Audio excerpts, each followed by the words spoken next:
नमस्कार, मी प्रेरणा भालेराव। आपण पाहत आहात महाराष्ट्र टीव्ही लाईव्हचं बातमीपत्र। पाहुयात आजच्या ठळक घडामोडी। चला ओके रोल करा। हाच रोल काही शिबिर आज नांदेडमध्ये होतं काय?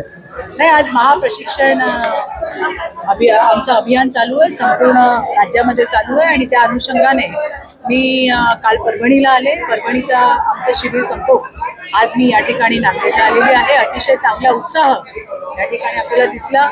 नांदेडला स्वतः चव्हाण साहेब या शिबिराला उपस्थित होते। अतिशय चांगलं असं मार्गदर्शन केलं। आमचे माजी केंद्रीय मंत्री, केंद्रीय राज्यमंत्री कराड साहेब सुद्धा या ठिकाणी शिबिराला आले होते आणि त्यांनी सुद्धा या प्रशिक्षण शिबिरामध्ये आपलं मार्गदर्शन केले। मलाही माझा विषय दिला होता, तोही मी मांडण्याचा प्रयत्न केला। नीटचा जो पेपर फुटला प्रकरण त्याची धागेदोरा मला वाटतं त्याच्यावरती संपूर्ण असं भाष्य राज्याचे सन्माननीय मुख्यमंत्री देवेंद्रजी यांनी केलेलं आहे।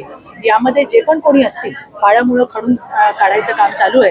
कालपासून आजपर्यंत तुम्ही बघितलं की विविध जिल्ह्यातले किंवा राज्यातल्या ज्या ज्या ठिकाणी असं काही दिसलेलं आहे त्यांना शोधून काढायचं काम चालू आहे।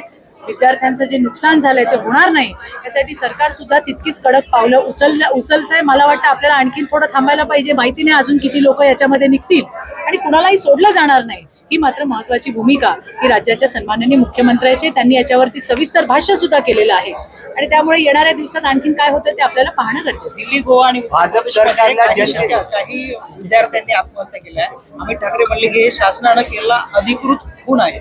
बघा, असं आहे की झालेली गोष्ट ही अत्यंत दुर्दैवी आहे। याची पाळंमुळं खडून काढायचं काम हे सरकारच्या माध्यमातून त्या ठिकाणी होतंय आणि येणाऱ्या दिवसामध्ये असे कोण आहेत त्यांनी पुढच्या येणाऱ्या भविष्यामध्ये अशा पद्धतीचं कुठलंही आपण ज्याला म्हणू की जे त्यांनी यावेळेला केलेलं आहे ते होणार नाही याची पूर्ण काळजी सरकार घेईल आणि तशा पद्धतीची पनिशमेंट ही त्यांना देण्यात येईल। आणखीन पण कोण याच्यामध्ये आहेत, महाराष्ट्रातले आहेत, युपी मधले आहेत, बिहार मधले आहेत, आणखीन कुठले आहेत, त्या सगळ्याची पाळंमुळं खणून काढायचं काम सरकारकडनं होतं। भाजप सरकारला जनतेच्या खिशाची नाही तर उद्योगपतींच्या तिजोरीची काळजी असं कोण म्हणलं? कसं आहे की आता जे मोदीजींनी जे अपील केलेलं आहे ते अपील केलं गॅस किंवा डिझेल, पेट्रोल हे आपल्या देशात नाही बनत। हे जे युद्ध चाललंय याचा फटका फक्त भारताला बसलाय का? नाही, देशाला बसलाय।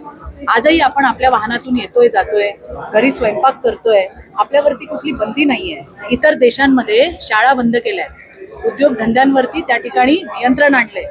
आज आपण व्यवस्थित आहोत आणि हे कशामुळे शक्य आहे? हे मोदीजींच्या नीतीमुळे शक्य आहे। आज तर फक्त सांगितलंय आपल्याला की तुम्ही बचत करा, संभाव्य जे धोके आहेत ते टाळण्यासाठी, आपलं जीवन सुरळीत चालण्यासाठी आज राष्ट्राला आपली गरज आहे आणि त्याच्यासाठी सगळ्यांनी सहभागी व्हावं ही मोदीजींनी भूमिका मांडली। विजय वडेट्टीवार असतील किंवा नाना पटोले असतील हे हेतू पुरस्सर विसरून गेले की 1963 साली 1963 ला गोल्ड कंट्रोल ऍक्ट आणला होता। कोणी आणला होता? काँग्रेसने आणला होता। लोकांच्या तिजोरीवरती सरकारचं लक्ष होतं, घरातल्या आई बहिणीच्या दागिन्यांवरती सरकारचं लक्ष होतं। मोदीजींनी तर फक्त अपील केलंय कमी खरेदी करा। कशासाठी? या राष्ट्रहितासाठी, देशाच्या हितासाठी। आणि हे कोण काय बोलतायत मुठभर लोक याला महत्व नाहीये। आज सरकार सोबत, मोदीजींसोबत संपूर्ण देश उभा आहे हे आज आपण पाहतोय। सुनील तटकरे आणि पटेलांना साईडलाईन केलं होतं राष्ट्रवादी। मला याच्याबद्दल काही कल्पना नाही, हा त्यांच्या पक्षाचा विषय आहे। तुम्ही त्या पक्षात होता, तिथलं राजकारण मी ज्या वेळेला होते त्यावेळेला सगळे एकत्र होते। आता जी झालेलं आहे त्याच्याबद्दलच्या अपडेट काय आहेत त्या मला माहिती नाही। त्याच्याबद्दलचं योग्य असं उत्तर या सुनेत्रा वहिनी पवारच देऊ शकतील आणि त्यांचे जे अधिकृत लोक आहेत ते देऊ शकतील। आपलं त्याच्यामध्ये बोलण्याचं काही भाग पवार मुख्यमंत्र्यांच्या भेटीला आहेत। नाही, मुख्यमंत्री आहेत, मुख्यमंत्री आहेत, ते राज्याचे प्रमुख आहेत, त्यांना सगळेच भेटत असतात, त्यांना सहकारी पक्ष भेटत असतात, त्यांना विरोधी पक्ष भेटत असतात आणि त्यामुळे त्यामध्ये काही वेगळं आपल्याला अर्थ काढायचं काम नाही। मुख्यमंत्र्यांना सगळे भेटतात, सन्माननीय मुख्यमंत्री सगळ्यांचं ऐकून घेतात, त्यांना काय मदत करता येईल ती करतात।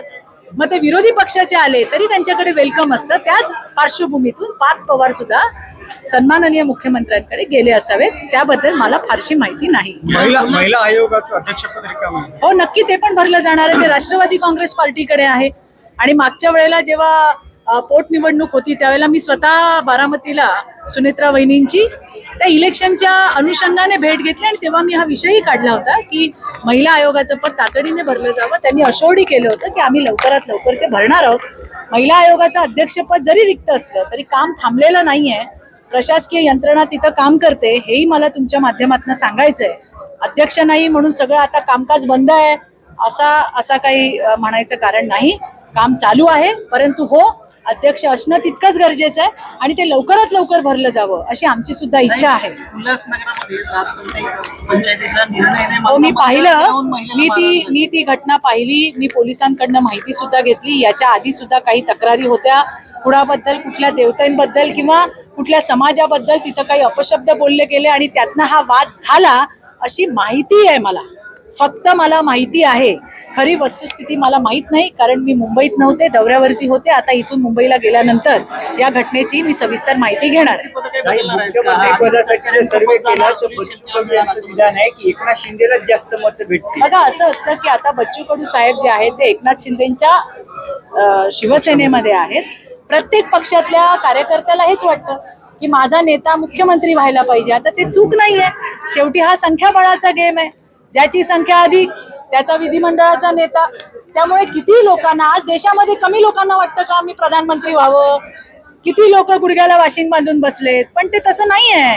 जनता जनार्दन आहे, ती ज्याला निवडून देते, ज्याचं संख्याबळ अधिक त्याचा मुख्यमंत्री होतो.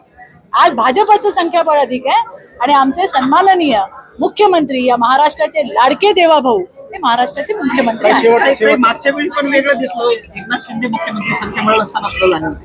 काय मागच्या वेळी वेगळं चित्र होतं, संख्याबळ असताना एकनाथ शिंदे मुख्यमंत्री. भारतीय जनता पार्टीचं मन फार विशाल आहे, त्या पद्धतीने त्या ठिकाणी निर्णय घेतला गेला असेल. मी फार लहान कार्यकर्ता आहे. हे निर्णय सगळे राष्ट्रीय स्तरावरती घेतले जातात. त्यामध्ये आमचे राष्ट्रीय अध्यक्ष असतील, सन्माननीय प्रधानमंत्री असतील, आमचे अमित भाई असतील, आमची जी सगळी यंत्रणा आहे, या सगळ्यांनी घेतलेला निर्णय असतो. तो घेऊन माझ्यासारखे कार्यकर्ते पुढे जात असतात. त्यामुळे तिथे त्यांनी काय निर्णय घेतला, आमचं शीर्षस्थ नेतृत्व जे आम्हाला सांगेल त्यांना घेऊन पुढे जाण्याचं आमच्यासारख्या कार्यकर्त्यांचं काम आहे. अजित पवारांबद्दल एका नेत्यानं काहीतरी, मला खरंच कल्पना नाही. जे तुम्ही बघितलं तेच मी बघितलं. कोण नेता काय बोलला, कुणाला बोलला, काहीच माहिती नाही. तुम्हाला याबद्दलची माहिती, जास्त चांगली माहिती ही राष्ट्रवादी काँग्रेस पार्टीकडनं देण्यात येईल. आदित्य तटकरेंचं मंत्रिपद जाणार असं बोललं जातंय. कोणाचं? आदित्य तटकरेंचं मंत्रिपद जाणार नाही, मला काही कल्पना नाही, कारण ते राष्ट्रवादीचं आहे. आदिती तटकरे काम करतायत, महिला बाल कल्याण मंत्री आहेत, चांगल्या पद्धतीने फ्लॅगशिप योजना आपली चालली आहे, लाडकी बहीण, आणि मला त्याच्याबद्दल काही कल्पना नाही. पण त्या आज मला जर विचारलं पर्सनली तर त्यांचं काम चांगलं आहे आणि त्या काम करतायत. एमलेवाडी सुद्धा एका मुलीवर आजोबाने अत्याचार केल्याची घटना. बघा, आता हा तर इतका गंभीर प्रश्न आहे, पण मला वाईट या गोष्टीचं वाटतं की लहान मुलींवरचे अत्याचार, महिलांवरचे अत्याचार याचं सुद्धा राजकारण केलं जातं. लोकांना कशा पद्धतीने वातावरण निर्मिती केली जाते नेगेटिव्ह, हे अत्यंत वाईट आहे. हा राजकारणाचा प्रश्न नाहीच आहे, हा समाजकारणाचा प्रश्न आहे. आता तुम्ही मला सांगा, एक सख्खा आजोबा, एक बाप जन्म देणारा, एक मामा म्हटलं तर आपल्या सगळ्यांच्या चेहऱ्यावर आनंद होतो, कारण किती आठवणी आहेत आपल्या. आज तो मामा पण हैवान झालाय, जन्म देणारा बाप हैवान झालाय, काका हैवान झालाय, आणि हे आजोबा. आता तुम्ही मला सांगा, हे अशा ज्या वेळेला घटना होतात, काही तासात या विकृत हरामखोरांना पकडायचं काम पोलीस करते. तुम्ही मला एक सांगा, आता प्रत्येकाच्या घरात जाऊन सरकार सांगणार आहे, बापाला सांगणार आहे तुझ्या मुलीशी तू कसं वागायचं, आजोबाला सांगणार आहे नातीशी कसं वागायचं, मामाला सांगणार तुझ्या भाचीशी कसं वागायचं, भावाला सांगणार बहिणीशी कसं वागायचं. ही इतकी पवित्र नाती आहे, ती नाती शर्मसार करायचं काम, या नात्यांना माती करायचं काम काही विकृत लांडग्यांकडनं केलं जातंय. आणि म्हणून मला हे सांगायचंय, पोलीस आहे, शासन आहे, प्रशासन आहे, घटना घडल्यावरती हरकतमध्ये येतात, पकडले सुद्धा जातात. पण हे जर समाजातून घाणेरडं, ही जी उत्पन्न झालेली विकृती आहे, ती जर उखडून फेकायची असेल तर आपल्याला त्यासाठी हातात हात घालून काम करावं लागेल. फक्त बोंब मारून नाही, तर लोकांमध्ये विश्वास तो निर्माण करायला पाहिजे, आणि ते काम महायुतीचं सरकार करतंय. आता अत्याचार फक्त घरात नाही होत दादा, घर सगळ्यात सुरक्षित आहे. आज तिथेही महिला सुरक्षित नाही आहेत, रस्त्यावर पण नाही. सोशल मीडिया त्याच्यावरून सुद्धा कशा पद्धतीने महिलांना फसवलं जातंय, मुलींना फसवलं जातंय. शक्ती कायद्याचा मसुदा होता, आता BNS चे कायदे आलेत, आणि त्याच्यामध्ये सुद्धा या सगळ्या गुन्ह्यांचा समावेश करायचं काम हे देवेंद्रजी फडणवीसांनी केलंय. मला आवर्जून सांगायचंय, आज आपल्याकडे फॉरेन्सिक व्हॅन आहे 200हून अधिक.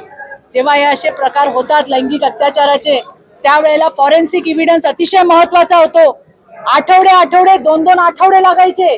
आता जागच्या जागी DNA टेस्ट होते, जागच्या जागी CCTVचं एक्स्ट्रॅक्शन होतं, जागच्या जागी पुरावे येतात आणि या पुराव्यांमुळे हे हरामखोर सुटून जाणार नाही याची संपूर्ण काळजी ही सरकारने घेतलेली आहे. हे मला या ठिकाणी आवर्जून सांगायचंय.